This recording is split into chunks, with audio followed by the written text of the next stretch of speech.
الشيطان الرجيم بسم الله الرحمن الرحيم وما أرسلناك إلا رحمة للعالمين وقال رسول الله صلى الله عليه وسلم بعثت لأتمم مكارم الأخلاق أو كما قال عليه الصلاة والسلام মঞ্চে উপবিষ্ট শ্রদ্ধেয় সম্মানীয় সভাপতি সাহেব উপস্থিত শ্রোতা মণ্ডলী শ্রেণীগত শ্রদ্ধা সীমাহীন প্রেম ও ভালোবাসা জানিয়ে আঞ্জুমান ইসলাহুল ইসলামের উদ্যোগে আয়োজিত প্রতিযোগিতায় বিশ্ব শান্তি প্রতিষ্ঠায় প্রিয় নবী সাল্লাল্লাহু আলাইহি ওয়াসাল্লামের ভূমিকা সংক্রান্তে আপনাদের দৃষ্টি আকর্ষণ করতে চলেছে আল্লাহ তাআলা সর্বোত্তম সাহায্যকারী।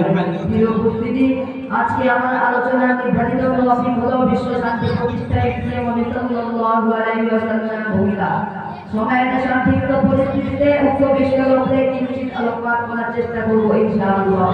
প্রিয় উপস্থিতি, আজ যখন সারা বিশ্বে সমাজ ব্যবস্থা ও মানবতার মূলে ফুটায় উঠেছে ইন্নাল কুওয়াতা লিল্লাহি জামিআ, এর বলিষ্ঠ আহ্বান ও মহিলার সমাজ ভিত্তিক রাষ্ট্র ব্যবস্থাকে উপেক্ষা করে জনগণকে সমস্ত ক্ষমতার উৎস এবং মানব রচিত সমাজ ব্যবস্থাকে উন্নতির সোপান মনে করা হচ্ছে। সেই মুহূর্তে বিশ্ব শান্তি প্রতিষ্ঠায় নবী সাল্লাল্লাহু আলাইহি ওয়াসাল্লামের ভূমিকা আলোচনা করা বাস্তবিক পক্ষে সমান দাবিদার। প্রিয় উপস্থিতি, এই পৃথিবীতে বহু রাষ্ট্র পরিচালনা হয়েছেন, কিন্তু প্রিয় নবী সাল্লাল্লাহু আলাইহি ওয়াসাল্লাম বিশ্ববাসীকে যে মডেল রাষ্ট্রের উপহার দিয়েছেন তা পৃথিবীর ইতিহাসে বিরল। কেননা তিনি আমার এক ইসলামময় ব্যবস্থায় ধারায় গমন করেন যখন মানুষের মধ্যে মানবতা সভ্যতা দেশ মাত্র ছিল না। মানব জাতি আওয়াজ তুলে চিৎকার করে বলেছিল, তোমরা কেউ কি আছো আমাদেরকে একজন আহ্বান দিবে, আমরা মানুষের বাঁচতে চাই। তোমরা কেউ কি আছো আমাদেরকে একজন গানজানি দেবে, আমরা শান্তিতে বাঁচতে চাই। ঠিক সেই মুহূর্তে শান্তির গানজানি অশান্তির চূড়ান্ত পতন ঘটিয়ে ধারায় গমন করেন বিশ্ব মানবতার মুক্তিদূত রাসূলুল্লাহ সাল্লাল্লাহু আলাইহি ওয়াসাল্লাম এবং প্রতিষ্ঠা করেন প্রধানমন্ত্রী আরবের মাঝে শান্তিময় রাষ্ট্র ব্যবস্থা। তাই তো দেখা যায় হাঁটিলাটি পা পা করে শৈশব থেকে নবযৌবনে বাড়িয়ে দেখতে পান সমাজের মাঝে অন্যায় ব্যভিচার জুলুম নির্যাতন আরবের লোকগুলোকে প্রায় মানুষ হিসেবে পশুতে পরিণত হয়েছে। নবী সাল্লাল্লাহু আলাইহি ওয়াসাল্লাম তখন সমাজ থেকে অন্যায় ব্যভিচার দূর করার লক্ষ্যে মাত্র 14 বছর বয়সে হিলফুল ফুজুর নামক সেবামূলক সংগঠনে অংশগ্রহণ করেন। তার ওই ধারাবাহিকতায় নবী সাল্লাল্লাহু আলাইহি ওয়াসাল্লাম 40 বছর বয়সে নবুয়ত লাভের পর সমাজ থেকে অন্যায় ব্যভিচার নির্মূল করার লক্ষ্যে এবং পরস্পর ঐক্য বজায় রাখার উদ্দেশ্যে স্বেচ্ছাসেবী ঘোষণা করেন, ইয়া আইয়ুহান নাস কুলু লা ইলাহা ইল্লাল্লাহু তুফলিহুন। বলে মানুষ খুঁজে পেয়েছে মানবতা সুশৃঙ্খল সমাজ ব্যবস্থা।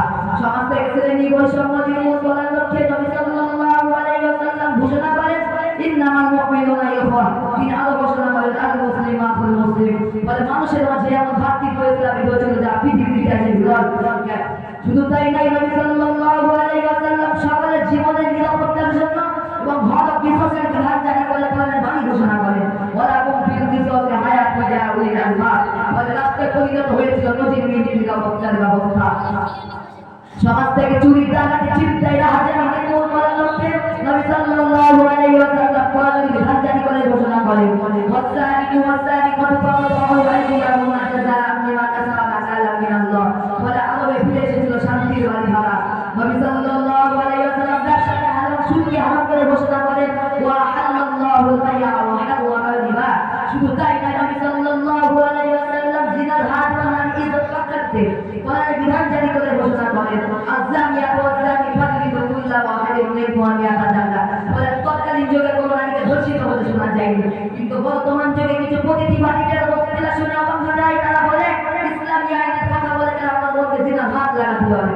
প্রিয় উপস্থিতি, আজ যারা সভ্যতার দাবিটা সুস্পষ্ট ভাষায় তাদেরকে বলতে চাই, ইতিহাস করে রাখো যে যুগে নারী হয়ে জন্ম না দেওয়া পাপ মনে করা হতো, নারী হয়ে জন্ম না দিলে জীবন তো তুলে ফেলা হতো, নারী হয়ে বেঁচে থাকার ন্যূনতম অধিকার ছিল না। সেই যুগে নবী সাল্লাল্লাহু আলাইহি ওয়াসাল্লাম নারীর ইজ্জতকে সুউচ্চ মানের হাসিল করে ঘোষণা করেন, আল জান্নাতু তাহতা আকদামিল উম্মাহাত। মায়ের পায়ের নিচে সন্তানের জান্নাত।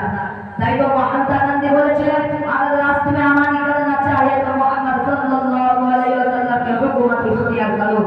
প্রিয় উপস্থিতি, আজ যদি আমরা বিশ্ব শান্তি প্রতিষ্ঠা করতে চাই, নবী সাল্লাল্লাহু আলাইহি ওয়াসাল্লাম মেনে মানা ছাড়া বিকল্প পদ্ধতি নাই। আল্লাহ রাব্বুল আলামিন আমাদেরকে নবী সাল্লাল্লাহু আলাইহি ওয়াসাল্লামের কিতাবে এবং নবী সাল্লাল্লাহু আলাইহি ওয়াসাল্লামের ফরজকে অনুসরণ করে বিশ্ব শান্তি প্রতিষ্ঠা করার তৌফিক দান করুন। আমিন।